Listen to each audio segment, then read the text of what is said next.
میرے دوست، اس چیٹی کو آپ سب نے بخوبی دیکھا ہوگا۔ اس چیٹی کے بارے میں اللہ نے قرآن میں سورہ تک اتار دی ہے۔ اس چیٹی کے بارے میں دیکھیں اس ویڈیو میں کتنی خوبصورت طریقے سے بتایا گیا ہے۔ السلام علیکم دوستوں، کیا آپ جانتے ہیں کہ اللہ تعالیٰ نے قرآن پاک میں ایک چھوٹی سی کالی چیونٹی کا ذکر کیا ہے اور اس کے نام سے پورا سورہ رکھا ہے، سورہ النمل۔ آج ہم اسی بلیک گارڈن انت کے پورے امیزنگ ورلڈ کو قرآن کی روشنی میں دیکھتے ہیں۔ ریڈی؟ چلیے شروع کرتے ہیں۔ بلیک گارڈن انت، یہ چھوٹی سی کالی چینٹی جسے سائنس لیسیس نائزر کہتے ہیں، دنیا بھر میں اللہ کی قدرت کا ایک زبردست نشان ہے۔ جیسے قرآن مجید کی سورہ النمل میں اللہ تعالیٰ فرماتے ہیں، جب وہ چیونٹیوں کے میدان میں پہنچے تو ایک چیونٹی نے کہا، اے چیونٹیوں، اپنے اپنے گھر میں گھس جاؤ، ایسا نہ ہو کہ بے خبری میں سلیمان اور اس کا لشکر تمہیں رون دے۔ اس آیت سے ثابت ہوتا ہے کہ اللہ نے ان چھوٹی سی مخلوق کو بھی حکمت اور آرگنائزیشن دیا ہے۔ آج ہم اسی انت کے hunting, food, nest, seasons, body parts اور کمیونیکیشن کو ڈیٹیل میں سمجھتے ہیں۔ سب کچھ اللہ کی پرفیکٹ کریشن کا ایگزامپل۔ پہلے بات کرتے ہیں شکار اور کھانا کلیکٹ کرنے کی۔ یہ اومنیورس ہوتی ہے، ہر طرح کا کھانا کھاتی ہے۔ ورکر اینٹس باہر نکلتی ہیں، چھوٹے انسیکٹس جیسے کیٹرپلرز اور بیٹلز کو شکار کرتی ہیں۔ سب سے زیادہ یہ ایفڈز کو اپنا فارم بناتی ہیں اور ان کے ہنی ڈیو کو سٹروک کر کے نکالتی ہیں۔ کھانا ملنے پر یہ فیرومون ٹریل چھوڑتی جاتی ہے، ایک کیمیکل سمیل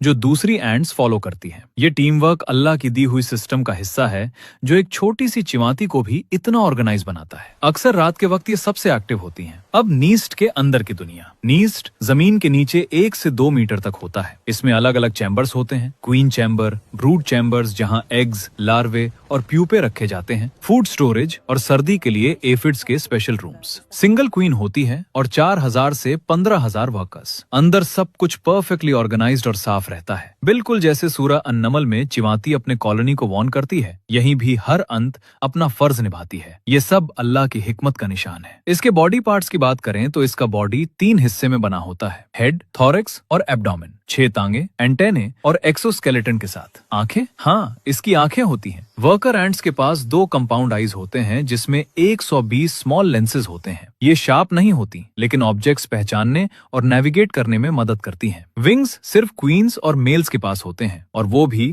صرف نپشل فلائٹ کے لیے۔ ایک دوسرے کو فالو کرنے کا طریقہ بہت ہی انٹرسٹنگ۔ ایک ورکر کھانا ڈھونڈ لیتی ہے تو واپس آتے وقت فیرومون ٹریل چھوڑتی جاتی ہے۔ دوسری اینٹس اپنی اینٹینے سے اسمیل ڈیٹیکٹ کر کے اسی لائن میں فالو کرتی ہیں۔ یہ کیمیکل کمیونیکیشن اللہ کی دی ہوئی سینس ہے جو انہیں اتنا سمارٹ بناتی ہے۔ موسم کے حساب سے بیہیویئر۔ گرمی کے سیزن میں یہ سب سے ایکٹیو ہوتی ہیں، کھانا کلیکٹ کرتی ہیں، بروڈ بڑھاتی ہیں اور نپٹیل فلائٹ ہوتا ہے۔ سردی میں یہ ڈائپوز موڈ میں چلی جاتی ہیں، گہرے چیمبرز میں کلسٹر بنا کر بیٹھ جاتی ہیں، میٹابولزم سلو کر لیتی ہیں تاکہ انرجی بچے۔ ایفڈز کو بھی اندر لا کر رکھتی ہیں۔ یہ اڈیپٹیشن بھی اللہ کی قدرت کا کرشمہ ہے۔ دوستوں، بلیک گارڈن انت چھوٹی ہونے کے باوجود بہت انٹیلیجنٹ اور ہارڈ ورکنگ ہے۔ یہ گارڈن کو ایریٹ کرتی ہے، پیسٹ کنٹرول کرتی ہے اور نیچر کا امپورٹنٹ حصہ ہے۔ جیسے حضرت سلیمان علیہ السلام نے انت کی بات سنکار اللہ سے شکر ادا کیا تھا، ہم بھی ان چھوٹی سی مخلوق کو دیکھ کر اللہ کی قدرت پر شکر ادا کریں۔ یہ سب کچھ اللہ سبحانہ و تعالیٰ کی پرفیکٹ کریشن کا ثبوت ہے۔ اگلی بار جب آپ گارڈن میں ان اینٹس کو لائن میں چلتے دیکھیں